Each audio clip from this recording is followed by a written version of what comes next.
Karan Khosla says the future of Indian jazz lies in regional languages exclusive. Before Karan Khosla ever stepped on a jazz stage, he was decoding equations in physics classrooms and crunching numbers in finance firms. But somewhere between the formulas and spreadsheets, a different rhythm kept calling, a rhythm built on improvisation, tension, and release. Jazz wasn't a detour. It was the destination. Today, Khosla stands at the intersection of artistry and education. As a guitarist, he brings an emotional clarity to complex forms like bebop. As founder of the Goa Jazz Academy, he's building something far rarer, a home for musicians who don't fit the mold. His compositions speak in multiple dialects: rock, blues, Indian textures, and yet remain unmistakably his own. But what sets Khosla apart isn't just his sound, it's his intent.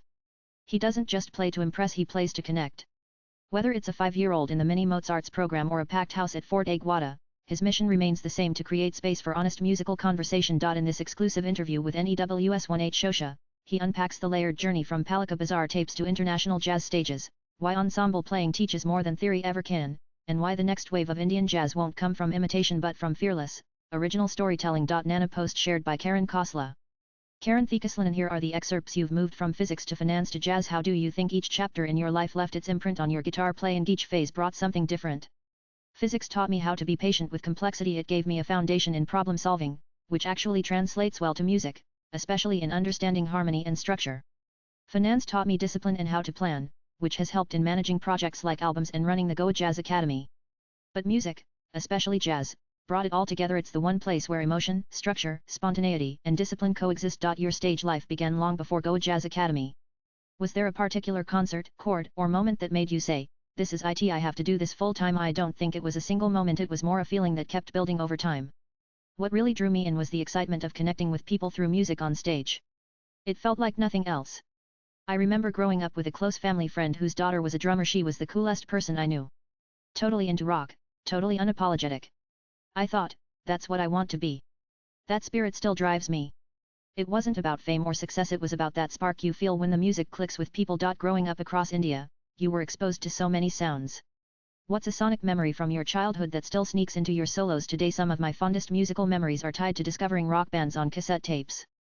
I remember getting bootleg copies of Stone Temple Pilots, Saigon Kick, and Alice in Chains from Palika Bazaar in Delhi in the early 90s, probably around the same time they were coming out globally. That sound, the rawness, the melodic tension, the grit definitely still finds its way into my phrasing, even when I'm playing jazz. It shaped my ear early on and gave me a love for storytelling through tone. You've studied under jazz greats like Matt Warnock and Jonathan Kreisberg. What was the most counterintuitive lesson you learned from them that changed your playing forever? From Jonathan, one thing that stuck with me is how long it takes to really master good technique and how important it is to slow down. The slower and more focused you are, the freer you become later. It seems obvious, but most of us try to rush through that part. I've had to relearn that lesson more than once, and every time I go back to it, my playing improves. Bebop is central to your musical identity, but it's a tough genre. What keeps you coming back to its structure and swing? Discipline, beauty, or rebellion? All three, honestly. Bebop has a language of its own. It's elegant, sharp, and incredibly demanding. It teaches you discipline, but once you get past the technical barrier, it's this wild, expressive form that's deeply rebellious at its core. There's beauty in how tightly it's constructed, but also in how much freedom it gives you if you really understand it. What's one non-musical conversation or idea that has shaped the way you improvise on stage? What excites me most about improvisation is the shared language. It's like speaking with someone in a dialect only the two of you know. In jazz, if you know the same standards or heads, you can speak volumes with someone you've never met and don't even share a language with. It's powerful. That connection built purely on listening, memory, and reaction is what keeps the music alive for me. Genesis feels like a personal milestone. What were you trying to distill emotionally or philosophically through that composition? Genesis is about starting again cleanly, intentionally, with nothing to prove. It's the feeling of standing at the edge of something new, whether that's a project, a phase of life, or just a mindset shift. Emotionally, it's about release and clarity. Philosophically, it's about trusting that simplicity and honesty can be enough. I wanted the track to carry that sense of direction and possibility. Was there a specific moment either in the writing or recording of Genesis where you felt like you'd entered a new phase as an artist? Actually, it was during the mixing process. I remember listening back to an early draft and thinking, this feels like me. Not just a collection of influences or ideas, but a clearer representation of my musical identity. It wasn't perfect, but it was honest and complete.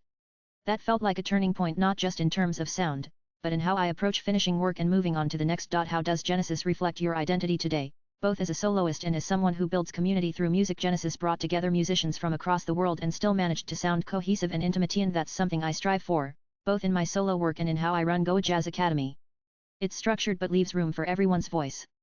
That's how I see myself too, as someone who leads with intention, but makes space for others to bring their best. The composition is a good metaphor for that. You've said jazz education in India can be too exam heavy. What do you think happens to a student when the focus shifts from theory to ensemble playing? To clarify, I think traditional Western music training, at least on a large scale, has often been heavily exam driven without practical relevance. Assessments are important, but they need to be contextualized within real-world skills. When students shift from focusing solely on theory and grades to actually playing in an ensemble, something fundamental changes. They begin to listen differently, react more instinctively, and communicate musically in real time. Ensemble playing teaches things that theory alone can't, like timing, empathy, and collaboration. It builds musical instincts and confidence. In the real world, being able to play well with others, respond in the moment, and contribute meaningfully to a group sound is just as important as knowing your scales. That's where music stops being abstract and starts becoming something alive and shared. Goa Jazz Academy's Mini Mozarts program is a bold bet on very young talent. What have 5-year-olds taught you about music that adult learners sometimes forget? They've reminded me that music, at its core, is play. Young kids don't worry about sounding correct, they explore, they repeat what feels good, and they listen in a very present way. Adults often bring a lot of fear and self-judgment into the room, but kids just do. Teaching 5-year-olds has reminded me to stay curious, stay light, and not overthink the music. That mindset is powerful at any age. In a country obsessed with Bollywood and classical traditions, what made you believe there was space and need for an institution like GJA? Because I saw so many people who loved music but didn't see themselves in the existing pathways.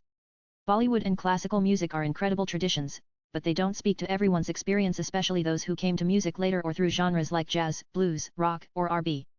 GJA was created for that community, for the adult learner, the late bloomer, the explorer. We wanted to offer rigorous but welcoming education that could meet people where they are and take them where they want to go. Goa has a rich musical legacy, but jazz wasn't always front and center. How did you start planting seeds here, and what did the early days of GJA look like? It started with just a few of us, some instruments, a quiet classroom, and a belief that people would come if we stayed consistent. The early days were very grassroots. We offered ensemble-based learning, which was new for many students. We didn't have fancy equipment or a huge campus, but we had a vision. Slowly, word spread, especially through performances and community recitals. Goa's open, curious spirit made it the perfect place to build something from the ground up. You've made jazz more visible in South Asia through workshops, festivals, and master classes. What's the next big leap you envision for the Indian jazz scene? I think the next big leap is original composition, more Indian jazz musicians writing and releasing their own material. We've built a solid base in performance and education, but now it's time for more voices to emerge with unique stories, styles, and sounds. I'd love to see more regional languages blending into jazz, more collaborations across genres, and more platforms that support this kind of creativity at scale. We have the talent, we just need the ecosystem to match. UNESCO Jazz Day in Goa became a landmark moment. What did it feel like seeing your students and international acts share the stage in a packed venue? It was surreal. Watching our students play alongside internationally respected artists at a historic venue like Fort Aguada, with a full house and global attention, it was overwhelming in the best way. It was also a moment of validation. It proved that this kind of work, this vision, matters. That you can start with a few people and an idea, and a few years later, create something that brings together hundreds of people, unites cultures, and moves hearts. Latest blogs.